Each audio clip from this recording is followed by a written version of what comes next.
Hi sa inyong lahat. Kaya ang tumor vascularization sa mga cancer sa baga, ganito nangyayari ang paglaki ng tumor sa mga cancer sa baga. Kaya may iba't ibang uri ng tumor vascularization na maaaring mangyari.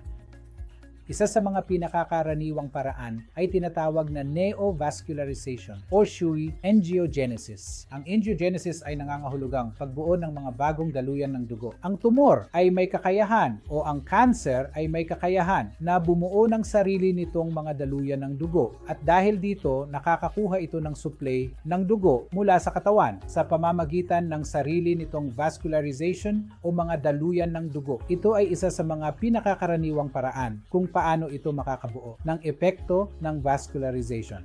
Agipapad sing depresiyo, Pieteno its bagaragawa ang vascularization ay sa pamamagitan ng pagkuha ng dugo mula sa mga kalapit na normal na organo ng baga at parang isang parasito, maaari itong dumikit doon at kunin ang lahat ng supply ng dugo.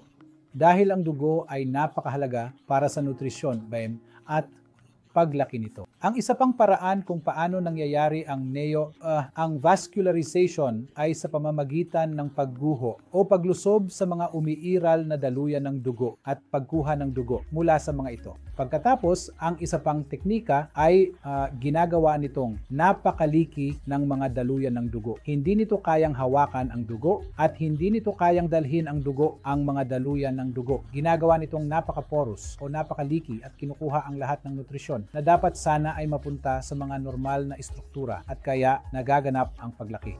Ngunit ang lahat ng mga teknikang ito ay maaring makontrol sa pamamagitan ng paggamit ng ilang mga gamot na chemotherapy at mayroon tayong ilang mga gamot na tinatawag na anti-angiogenesis drugs. Ito yung target na gamot na talagang tumutukoy sa vascularization and ang neovascularization at yung angiogenesis. Yung basito ay tinatawag na bevacizumab at ang partikular na gamot na ito ay maaaring gamitin kasama ng iba pang mga ahente ng chemotherapy upang makontrol ang vascularization na ito. Salamat!